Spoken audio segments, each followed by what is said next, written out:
Robert Courteuse, le fils aîné de Guillaume le Conquérant, a été jugé par l'histoire de nombreuses façons différentes. Certains l'ont qualifié de traître, d'autres l'ont salué comme un héros, et d'autres encore l'ont considéré comme un imbécile. Quel que soit le verdict, à mon avis, il était sans aucun doute le plus fascinant des fils de Guillaume. La discorde amère qui s'est élevée entre Robert, son père et ses frères n'est pas née de querelles futiles. Elle était enracinée dans des griefs plus profonds qui allaient résonner à travers l'histoire de l'Angleterre et de la Normandie. Autrefois héritier reconnu des domaines de son père, Robert avait reçu la fidélité jurée de puissants seigneurs et barons. Pourtant, le destin l'a mené sur une voie bien plus tumultueuse, qui le verrait s'opposer les armes à la main à son propre père Guillaume le Conquérant, et même l'affronter en combat singulier sur le champ de bataille. Sa vie s'est déroulée avec le drame d'un récit épique. Il partit vers l'Est pour rejoindre la grande expédition de la première croisade, où il se distingua en tant que commandant compétent. Là-bas, il joua un rôle notable dans la campagne qui culmina avec la prise de Jérusalem aux forces musulmanes, un exploit qui assura sa place parmi les guerriers célèbres de l'époque. Pourtant, malgré ses exploits, la couronne d'Angleterre ne reposa jamais sur sa tête. Ses frères cadets, Guillaume le Roux et Henri Ier d'Angleterre, gouverneraient chacun le royaume à leur tour, tandis que Robert, l'aîné, se vit à jamais refuser cet honneur. Les raisons tenaient en grande partie aux querelles amères qu'il avait longtemps opposées à son père redoutable. Aujourd'hui, nous allons explorer la vie de Robert Courtehouse et découvrir pourquoi l'homme autrefois destiné à hériter du trône d'Angleterre ne l'a finalement jamais gouverné. Voici son histoire. Robert est né en 1050 et un fils aîné de Guillaume le Conquérant, qui régnait alors en tant que duc de Normandie. Par son père, Robert remontait sa lignée jusqu'au légendaire chef viking Rollon, premier souverain de Rouen et ancêtre de la dynastie normande. Sa mère était Mathilde de Flandre, une femme d'origine noble et puissante. Elle était la fille de Baudouin V, comte de Flandre, l'un des princes les plus influents de son époque, et d'Adèle de France, elle-même fille du roi de France, Robert II. Grâce à cette noble lignée, Robert était lié non seulement à la maison régnante de Normandie, mais aussi aux grandes familles aristocratiques et royales de l'Europe occidentale. Dans sa jeunesse, Robert fit preuve de courage et d'une grande habileté dans les exercices martiaux attendus des nobles de son rang. Pourtant, à côté de ses qualités prometteuses, il y avait aussi des défauts dans son caractère. Par moments, il avait tendance à l'oisiveté et il possédait une certaine faiblesse de volonté qui allait plus tard influencer le cours de sa vie. Guillaume le Conquérant a mené une vie marquée par des triomphes extraordinaires et une ambition sans relâche. Ses premières années en tant que duc de Normandie furent assombries par la violence, alors que des seigneurs normands rivaux luttaient pour contrôler le jeune souverain. Pourtant, Guillaume a surmonté ces dangers, écrasant les rébellions de ses proches et consolidant fermement son autorité en Normandie. Dans les années 1050, il était devenu un prétendant redoutable au trône d'Angleterre, alors dirigé par son cousin Édouard le Confesseur. Lorsqu'Édouard mourut en 1066, la couronne fut prise par Harold Godwinson, mais Guillaume insista sur le fait que le trône lui avait été promis et que Harold avait juré de soutenir cette revendication. Plus tard cette année-là, Guillaume envahit l'Angleterre et remporta une victoire décisive connue sous le nom de bataille d'Hastings, où Harold fut tué.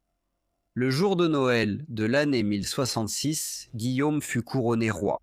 Son règne fut maintenu à la fois par la force et la brutalité. Les rébellions continuèrent, notamment celle autour d'Edgar Attling, le dernier héritier mâle de l'ancienne famille royale. Guillaume écrasa la résistance avec une force brutale, culminant avec la dévastation du Nord lorsque de vastes régions furent dévastées et des milliers de personnes périrent.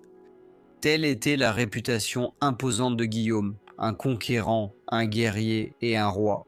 Que son fils aîné, Robert, grandit fermement dans l'ombre de l'un des plus grands et redoutables souverains du monde médiéval. Dès son plus jeune âge, Robert portait le titre de comte et occupait une place d'honneur à la cour de son père. À 2 reprises, les barons normands lui jurèrent fidélité en tant que futur souverain et il fut officiellement reconnu comme l'héritier de son père. Il était également le seigneur nominal du Maine et il existe des preuves qu'en 1077, il fut solennellement investi du duché de Normandie. Cependant, ces honneurs restaient surtout symboliques. Guillaume, un dirigeant à la fois autoritaire et prudent. Bien qu'il ait accordé des titres, Robert ne détenait aucun réel pouvoir, toujours soumis à la volonté de son père. Pour Robert, entouré de jeunes nobles ambitieux et privé de responsabilités significatives, cette situation se révéla profondément frustrante. Comme tout prince destiné à la grandeur, il aspirait à l'indépendance, à avoir sa propre maison, des revenus et l'autorité convenant à un futur roi. Guillaume, craignant qu'un tel pouvoir n'affaiblisse son règne, le lui refusa. Le ressentiment s'installa progressivement. Encouragé par ses jeunes compagnons téméraires, le jeune prince s'approcha de son père et exigea hardiment que le gouvernement de la Normandie lui soit immédiatement remis. Guillaume refusa sans hésiter, déclarant que la Normandie lui revenait par héritage et l'Angleterre par conquête. Aucune des deux ne serait cédée avant le moment venu. Bien que l'affaire se soit terminée dans la colère plutôt que par une révolte ouverte, une dernière insulte poussa bientôt Robert à la rébellion. Selon le chroniqueur Orderic Vital, les frères cadets de Robert, Guillaume II d'Angleterre et Henri Ier d'Angleterre, se seraient un jour moqués de lui en vidant un pot de chambre sur sa tête. Humilié et furieux, Robert éclata dans une violente querelle que seule l'intervention de leur père put arrêter. Lorsque Guillaume refusa de punir les jeunes princes, Robert sentit que son honneur avait été gravement blessé. Cette nuit-là même, il rassembla ses fidèles compagnons et se rendit à Rouen, tentant de s'emparer du château par surprise. Ce faisant, il avait franchi la limite et était entré en rébellion ouverte. Guillaume ordonna rapidement l'arrestation des conspirateurs, semant la peur parmi leurs rangs. Certains furent capturés, d'autres s'enfuirent au-delà de la frontière. La crise ne fit que s'aggraver lorsque Guillaume découvrit que sa propre épouse, Mathilde de Flandre, envoyait secrètement de l'argent à leur fils rebelle. Bientôt, Robert obtint le soutien de Philippe Ier de France et, ensemble, ils levèrent une force redoutable. Guillaume était désormais contraint d'agir. Des bandes rebelles harcelèrent les frontières nord-est de la Normandie, répandant la peur à travers la campagne. Déterminé à écraser le soulèvement, le roi marcha durant l'hiver rigoureux de l'année 1078 et mit le siège devant la forteresse de Gerberoy. Pendant 3 semaines, le siège s'éternisa. Conformément aux coutumes de l'époque, des chevaliers des deux armées lancèrent des défis officiels et de violentes escarmouches éclatèrent entre les guerriers choisis. Enfin, les défenseurs de Gerberoy lancèrent une attaque soudaine et audacieuse, attirant l'armée assiégeante dans une bataille ouverte. Au milieu du chaos des combats, le père et le fils se retrouvèrent face à face. Le conquérant vieillissant, endurci par d'innombrables campagnes, fut néanmoins surpassé par son adversaire plus jeune et plus agile. Guillaume fut blessé au bras ou à la main et son cheval fut tué sous lui. Un récit raconte comment un fidèle serviteur anglais nommé Tochig s'est précipité avec un autre cheval pour sauver le roi, pour être abattu quelques instants plus tard par une flèche ennemie. Une autre tradition affirme que Robert, reconnaissant la voix de son propre père dans la mêlée, mit pied à terre et offrit son propre cheval afin que le roi blessé puisse s'échapper. L'armée royale fut vaincue, beaucoup furent tués ou capturés, parmi eux le frère de Robert, Guillaume le Roux, qui fut blessé lors des combats. Ce fut une déroute totale et les troupes de Guillaume prirent à la fuite. Cette défaite fut une humiliation amère dans un règne par ailleurs marqué par le triomphe. L'historien Guillaume de Malmesbury décrira plus tard cet événement comme le seul véritable désastre de la carrière du conquérant. Fou de rage à cause de la trahison et de la honte, ayant été blessé et désarçonné par son propre fils, Guillaume aurait lancé une terrible malédiction contre Robert. Il jura également de le déshériter à jamais.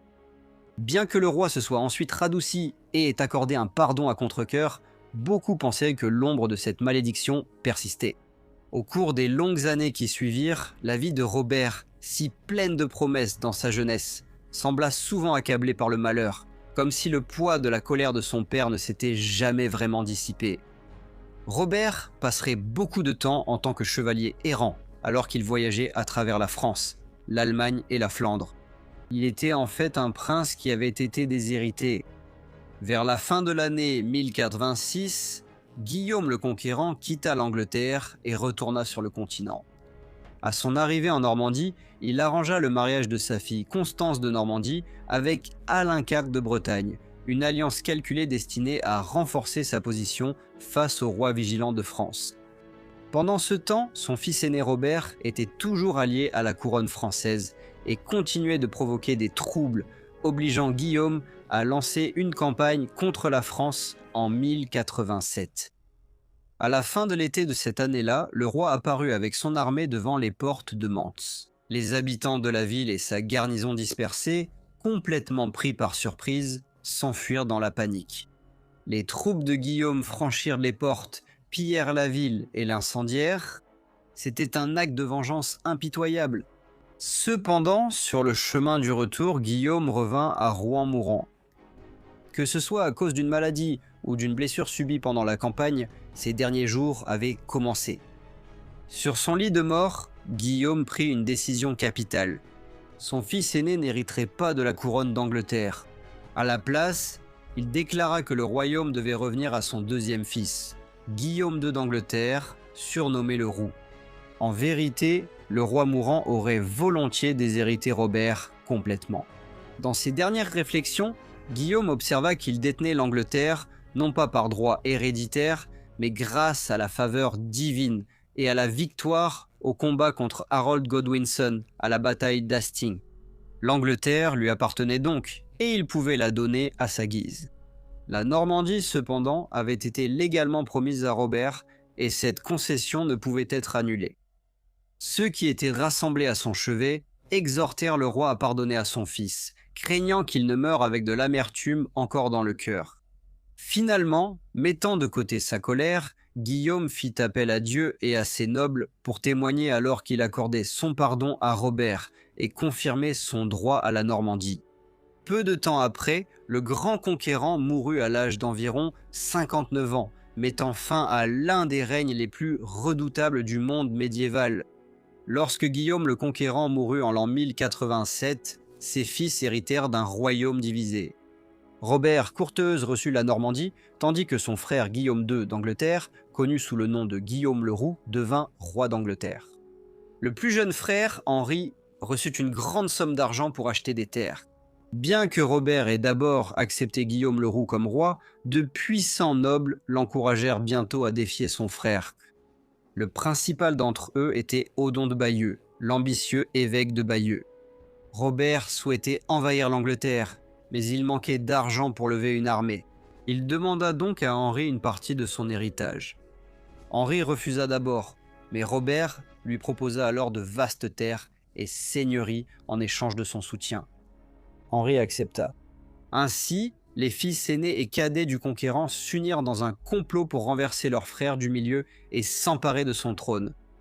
À l'été de l'année 1028, des barons rebelles à travers l'Angleterre se soulevèrent au nom de Robert. Ils ravagèrent les terres des partisans du roi et renforcèrent leurs châteaux, les remplissant de provisions. Si le roi n'agissait pas rapidement, il croyait pouvoir survivre en pillant les terres voisines et plonger le royaume dans le chaos féodal. Le roi Guillaume répondit rapidement et habilement. Tout d'abord, il divisa les rebelles en offrant des récompenses généreuses en terres et en richesses à ceux qui lui restaient fidèles. Ensuite, il s'adressa directement au peuple anglais, leur promettant la meilleure loi que ce pays ait jamais connue, ce qui contribua à rallier le soutien à la cause royale. Enfin, il mena personnellement ses troupes contre les rebelles. Après un siège de 6 semaines, il s'empara du château de Pevensey dans le Sussex et fit prisonnier Odon. Pendant ce temps, les troupes que Robert envoyait de Normandie furent dispersées par des tempêtes dans la Manche et n'atteignirent jamais l'Angleterre. Guillaume se dirigea vers le château de Rochester dans le Kent, où de nombreux rebelles étaient réunis. Robert étant incapable de venir à leur secours, ils furent forcés de se rendre et la rébellion s'effondra rapidement. Certains des barons fidèles à Guillaume l'exhortèrent à faire preuve de clémence, lui rappelant que l'ennemi d'aujourd'hui pourrait un jour devenir un allié utile, un point de vue plus tard rapporté par le chroniqueur Orderic Vital. Beaucoup des rebelles vaincus regagnèrent la Normandie. Odon, autrefois l'homme le plus riche d'Angleterre, fut dépouillé de sa richesse et banni à vie. Guillaume géra les conséquences avec pragmatisme. Les nobles dont il avait besoin furent pardonnés, tandis que ceux qui restaient dangereux furent écartés. Les domaines confisqués furent saisis par la couronne et redistribués parmi les fidèles partisans du roi, renforçant ainsi son pouvoir et mettant fin à la révolte. En l'an 1096, Robert mit de côté les querelles de sa jeunesse et répondit à l'appel de la première croisade. Il se joignit à la grande expédition pour aider l'Empire byzantin contre les Turcs seldjoukides et reprendre la ville sainte de Jérusalem. Bien qu'il fût un prince de haut rang, Robert manquait d'argent et pour financer le voyage, il mit en gage le duché de Normandie à son frère Guillaume II d'Angleterre. Que ce soit par calcul ou par commodité, Guillaume accepta, envoyant ainsi son frère aîné turbulent vers l'Est pour l'une des aventures les plus dangereuses de l'époque. Robert rassembla une armée redoutable et s'allia à d'autres grands seigneurs de la croisade, dont Robert II, le comte de Flandre, et Étienne II, le comte de Blois. Leurs armées traversèrent l'Europe et l'Asie mineure, arrivant finalement en 1097 dans la magnifique ville de Constantinople où elles furent reçues avec honneur par l'empereur Alexis Ier. Là, les princes croisés prêtèrent de solennels serments de restituer les anciennes villes byzantines à l'autorité de l'empereur et de reconnaître sa suzeraineté. Peu de temps après, Robert rejoignit la principale armée croisée assiégeant la ville de Nicée, qui tomba en juin de l'année 1097. Peu de temps après, lors de la féroce bataille de Dorilé le 1er juillet, Robert commanda une partie de l'avant-garde croisée lorsqu'elle fut soudainement encerclée par les forces turques. Les Normands et leurs alliés endurèrent une lutte désespérée sous le soleil brûlant de l'été. Lorsque la cavalerie ennemie les encercla, les hommes de Robert formèrent un cercle défensif serré et combattirent avec une discipline remarquable. Ils tinrent leur position pendant des heures jusqu'à ce que le reste de l'armée des croisés arrive et transforme la bataille en une victoire décisive. Le courage et le commandement de Robert furent de nouveau démontrés lors du siège brutal d'Antioche et durant l'un des épisodes les plus désespérés de la croisade. Le siège s'éternisa pendant des mois et, lorsque la ville tomba enfin en 1098, les croisés furent à leur tour assiégés par une vaste armée musulmane venue en renfort. Dans la bataille féroce qui s'ensuivit, Robert commanda les forces normandes et anglaises en première ligne. Les croisés combattirent avec une détermination extraordinaire et finirent par briser l'armée ennemie, remportant l'une des victoires les plus spectaculaires de toute la campagne. Alors que la croisade avançait vers le sud en direction de son objectif sacré, Robert rejoignit finalement l'armée de Godefroy de Bouillon lors de la marche sur Jérusalem. Les croisés atteignirent la ville sainte en juin de l'an 1099, mais ils furent confrontés à un défi redoutable. Leur armée manquait du bois et des matériaux nécessaires pour construire des engins de siège. Robert mena personnellement les efforts pour rassembler du bois dans la campagne environnante, permettant ainsi aux croisés de construire les grandes tours de siège qui allaient s'avérer décisives. Le 15 juillet de l'année 1099, après des semaines de combats désespérés, les croisés lancèrent leur assaut final contre les murs de Jérusalem. D'immenses engins de siège avancèrent sous une pluie de flèches et de feux. Des échelles furent dressées, les portes enfoncées, et les guerriers combattirent au corps à corps sur les remparts. Enfin, les murs furent percés, et les bannières des croisés s'élevèrent au-dessus de la ville sainte. Robert Courteuse faisait partie de ceux qui entrèrent dans Jérusalem ce jour-là, partageant l'une des victoires les plus marquantes du monde médiéval.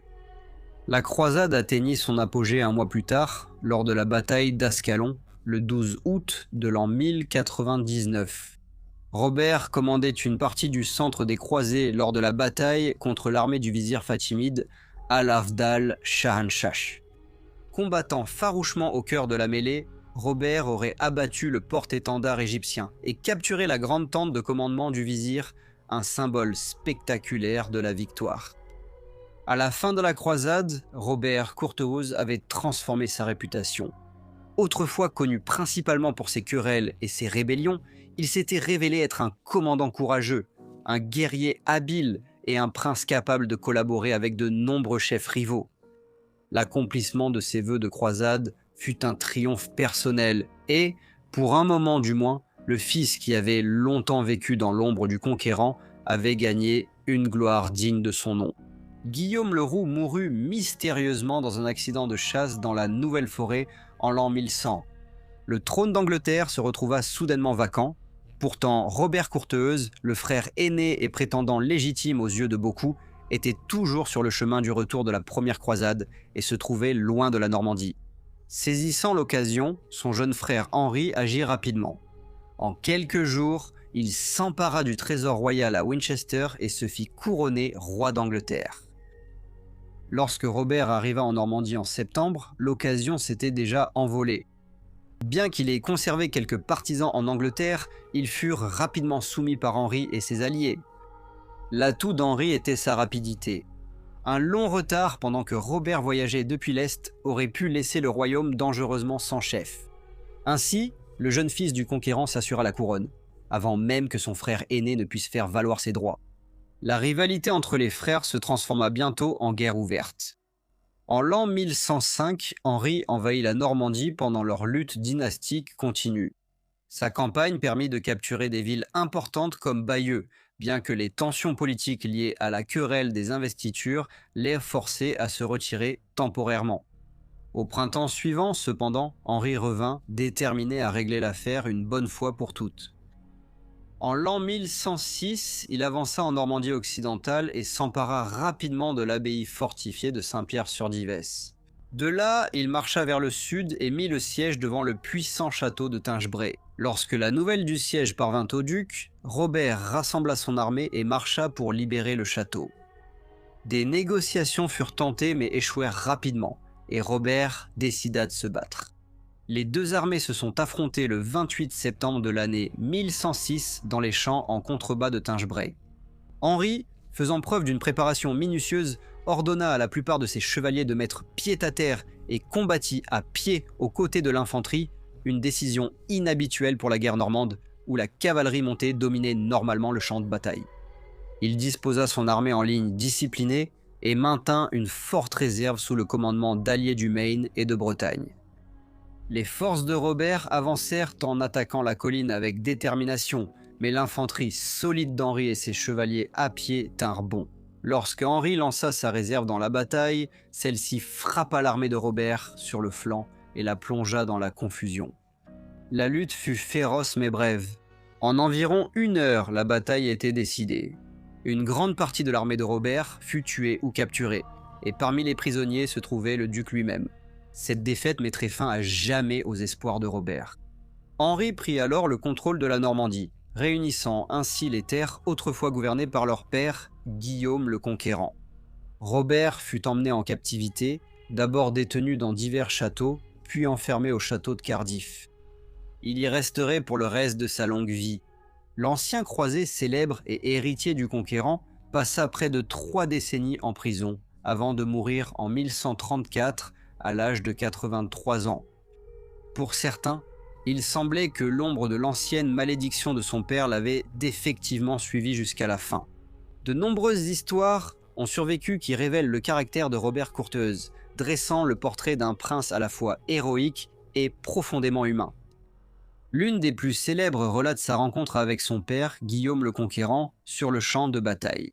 Au plus fort de la lutte, Robert blessa le roi vieillissant et, selon de nombreux récits, il aurait pu porter le coup fatal et s'emparer du trône pour lui-même. Pourtant, il ne le fit pas. Au lieu de cela, le fils rebelle épargna son père à terre. La fierté et la honte, cependant, empêchèrent toute réconciliation, et Robert dériva bientôt vers la vie d'un chevalier errant. Avec le temps, il trouva un nouveau but dans la grande entreprise de la première croisade, où il se distingua comme un guerrier courageux. Combattant aux côtés des princes d'Europe, il fit partie de l'armée qui captura Jérusalem, l'une des victoires les plus remarquables du Moyen-Âge. Pourtant, à côté de ses exploits, il y avait des récits d'excès qui l'ont suivi tout au long de sa vie.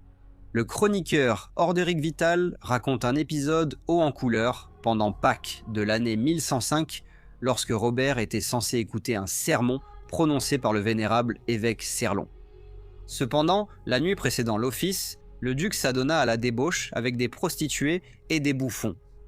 Alors qu'il dormait dans un profond sommeil d'ivrogne, ses compagnons lui dérobèrent ses vêtements pour plaisanter. Lorsque Robert se réveilla, il se découvrit nu et, incapable de quitter son lit, il fut contraint de manquer complètement le sermon. De telles histoires nous donnent un aperçu saisissant de l'homme derrière la légende. Robert Courteheuse n'était pas une froide figure de marbre, mais un prince vivant et imparfait, courageux au combat, facilement influencé par son entourage et attiré autant par la gloire que par les plaisirs. L'héritage de Robert Courteheuse est à la fois tragique et curieux. L'héritage légitime de Robert a survécu principalement à travers son fils, Guillaume Cliton, dont la vie est devenue le symbole d'une revendication perdue de la lignée normande aînée. Guillaume Cliton a passé une grande partie de sa jeunesse comme un pion dans la politique de la France et de la Flandre, soutenu par des rois et des rebelles qui s'opposaient à Henri Ier. À plusieurs reprises, il a failli rétablir la fortune de son père, devenant même brièvement comte de Flandre, mais le destin s'est montré cruel. En l'an 1128, il a été mortellement blessé lors d'un siège, mourant jeune et sans enfant. Avec sa mort, la lignée légitime directe de Robert Courteheuse prit effectivement fin. Ainsi, l'héritage de Robert survit moins à travers une lignée florissante de souverains qu'à travers le romanesque de ce qui aurait pu être. L'héritier courageux mais malchanceux du conquérant, dont le fils mourut en tentant de reprendre un héritage perdu et dont les descendants dispersés disparurent discrètement dans la noblesse des terres normandes. Son histoire demeure l'une des grandes tragédies de la royauté médiévale, où la naissance seule ne suffisait pas à garantir une couronne, et où la fortune favorisait la main la plus habile. Je tiens à adresser un immense merci à tous mes membres. Votre contribution est précieuse pour la continuité de la chaîne, et je vous suis à tous infiniment reconnaissant. Un remerciement tout particulier à John Seitz et Stéphanie Hassen. J'espère que la vidéo vous a plu. Si oui, pensez à liker, vous abonner et partager. On se retrouve bientôt pour un nouvel épisode de History Profiles.